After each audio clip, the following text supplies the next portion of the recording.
3, 2, 1, go. Okay, guys. I am under a tree, and I'm going to be bringing you a 1 versus 1 between the purple Zerg DarkForce spawning in the 9 o'clock position and the green Protoss Grubby spawning in the 12 o'clock position. These two players are very good. We've seen 3 of their games so far in this best of 5 series. It happens to be the Daily Motion Cup. I haven't heard about it, but I do know of Daily Motion. They are a YouTube-like clone. I don't know if they were first. I think they're a French company, actually. Grubby sending his pro out to scout, probably, and to lay down this pylon out here early, which means that he's going to be going fast expo. Let me just focus in on this. This is important because most Protoss players, if they're going to create sort of a wall in up here, they're going to place their pylon around here, put their gateways, cybernetics core blocking Zergling run-bys, which are always a serious problem. But if a pylon's placed down here, normally you see is a forge first with some defensive cannons to protect from any Zergling run-bys. DarkForce, he is being droning up, and he is probably going to go extractor first again, like he has the last 3 games in a row, so the same opener, and then we'll probably see a spawning pool like we have.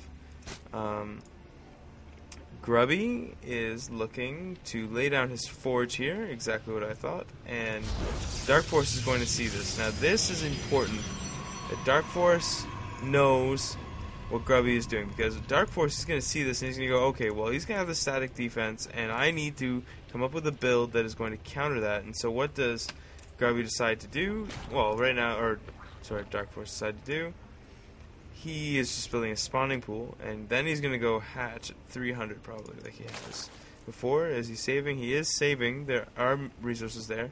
Either that or he will be going for that fast metabolic boost to try and sneak in here, do some damage, some harass. And Grubby, he's going to be going for his early nexus. I think that this time he wants to play the macro game. He doesn't want to lay down his gateway and attempt to fight off with units. He's going to try and macro up, build lots and lots and lots of probes. And I was looking at the unit counter station. He has 2 more probes than DarkForce does drones. Queen coming out. Also, what's this? That is 2 sets of Zerglings, and Grubby, he's blocking this, but that's going to quickly be taken out. DarkForce is going to have no problems dealing with that. And as you can see, being chased away, and hatchery goes down. And Grubby is laying down his cannon, like I thought. This Overlord, fleeing for its life, does not want to be in range of that cannon. And Gateway, and you know what? I agree with this map. This map doesn't seem to have too many ways to navigate around this, except for these. Like this, but this is obvious. I mean, I don't know. Grubby must have some plan about these rocks, because this is just like this. You look at this map and you go, "Why would I wall in here? This Zerg player is just gonna bust down these rocks and run in." And I went off into the north and run in, and he's gonna come in and just harass me over here. So we'll see what Grubby does to deal with that, and I think he's completed the wall up. I don't know if units can even get by here. The static defense should prove pretty difficult for the Zerg player to bust in. And while that was happening, I did miss the Roach Warren. I will talk about that briefly.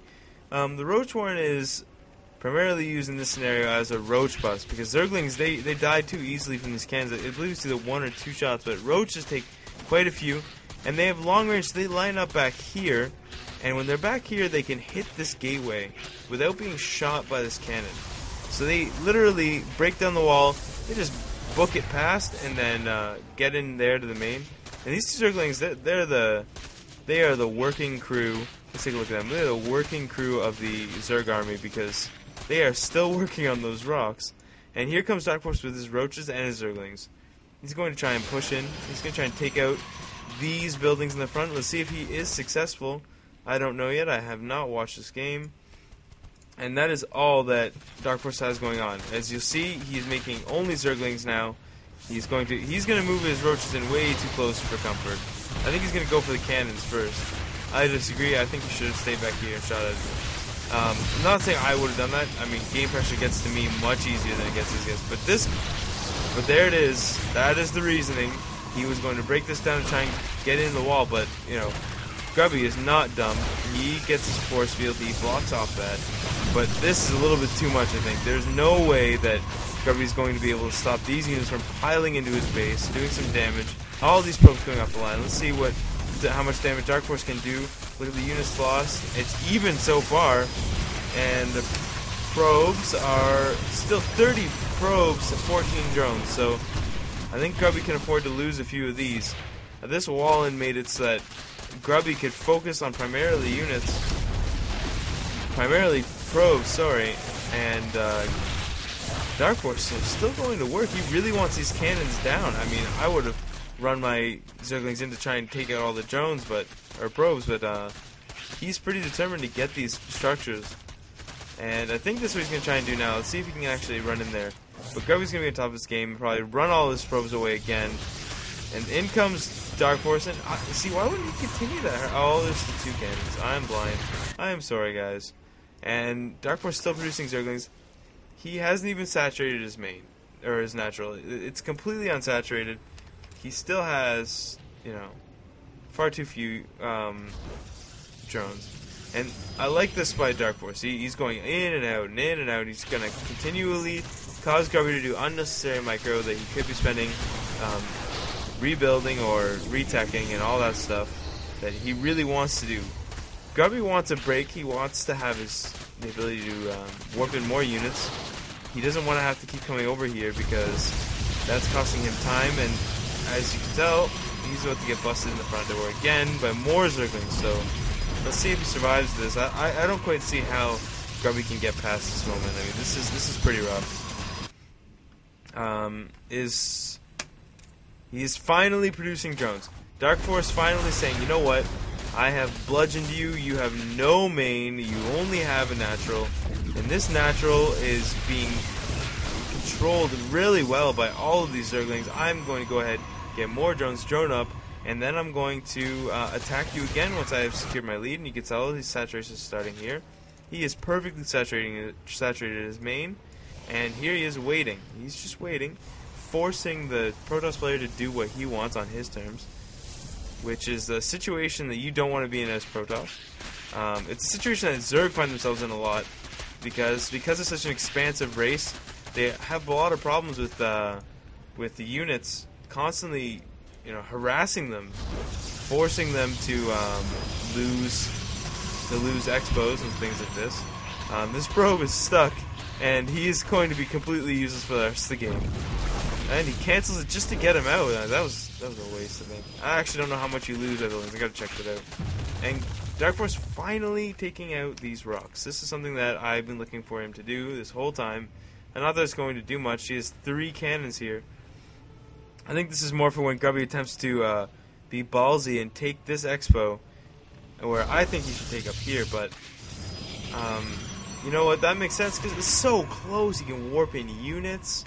And, oh, here comes all the Zerglings. The Zerglings going to do nothing because of the force fields that are expertly laid down by Grubby. And Grubby is seriously good at micro. In fact, I forgot about this earlier, but he was, prior to now, a Warcraft 3 player, which was far more micro-intensive than Starcraft 2 is, where Starcraft 2 is largely a macro game because, at least in the lower levels of play, I know this is right up until Diamond, this strategy works. You just build a ton of units, so you try and macro as well as you can, get your timings right for your expos, and if you can do that, you pretty much win because, you know, lower tier players don't know that, so to any lower tier players, macro first, micro second, and that works in almost every scenario with the exception of drops, things like that. And Grubby, he's doing what he has to do. He knows he is behind, so he's going to try and delay this, lay down a bunch of photon cannons, but I think that DarkForce is too well prepared. Let's see what his units are like. Oh, I just closed that. 8 roaches now on the way. He's going to try and take this out immediately. He does not want these photon cannons up. This is the last thing he wants, and there are only photon cannons. Why would he go for the pylon? No. And Grubby just cancels everything. And DarkForce takes out that pylon. Now, see, this is what he wanted. That was a distraction. Grubby is now able to re-macro up, builds another expansion, a few more photon cannons. I think 1, 2, 3, 1. That's a pylon or photon cannon? Pylon, photon cannon. Photon cannons. 3. I'm right. and 5 units, 3 sentries, and 4 sentries up here. I don't know what the purpose of splitting them was. This is pretty well secured. And the Robo Base. See, again, Grubby, you have been constantly harassed. You are going to be harassed again and again. Why Robo Bay and not units? You have no units to speak of. 7 sentries, 2 zealots to the 16 zerglings, 9 roaches and 3 hydralisks of your opponent. I mean, you don't know that. Have you scouted? Nope. You're about to find out though, as these roaches bust their way in, and force fields being laid down. 1 roach down. And these cans are doing a good job of holding their position. These force fields are actually laid down. 1, 2, 3, 4, 5. Again, here we go. These roaches do have burrow. That's another thing I have not seen from DarkForce at all. DarkForce producing 6 more roaches. So he is going to commit to reinforcing for sure. Burrowed roach, and no more burrowed roaches. Anyway, let's go back to everyone. There's a roach here. 2 roaches here, and there's no observer, so maybe that was a good plan. So basically, Spore Crawler, maybe worried about DPs. +1 attack, observer, 2 more probes on the way, so it looks like he's really interested in holding this off, macroing up, but the Zerg player has saturated all 3 of his bases, and with 60 drones, that is incredible. That is a lot. That's a lot of drones. I mean, as a Terran player, I'm low level, so I almost never get that many units. Never gets that far in the game usually. This is bad. As soon as that goes down, no stalkers, only zealots. That's exactly what this large army of hydras wants. Those high DPS units that quickly take out those zealots. You'll see how fast these units melt away to the high DPS of the hydralisks. They are very weak, easily being taken down by these photon cannons. So hydras, I don't know, without creep, not the greatest choice. Can't micro them very well. They're so slow. They get eaten so quickly. These 2 gateways, not yet warp gates. Maybe he just hasn't had the use for them yet. Or maybe he just keeps forgetting. And Grubby is the type, he does not hotkey his gateways. Oh, there they are. You know, that is surprised me. And this pylon is going to go down. Can he afford that? He can't afford that. I've gotten a lot better with my supply depots, and I used to be terrible. And I think that's a big problem. You forget that they're doing all this stuff, this giant attack, and I've been here the whole time. The Spire finally come down. We forget that while they're doing this, they're also building supply depots. They're macroing up. So this, he's in and out and in and out and in and out. And that's impressive. This is very amazing for me to watch, especially as a player. So yeah, he's just sending in. Well played from Grubby, and that's a good game. That was a good game. You know, Grubby, he almost made a comeback. He managed to remacro up even after his main was destroyed the first time, and that's always impressive to see. So good game by Grubby, and so I'm under a tree, and I'll see you guys later.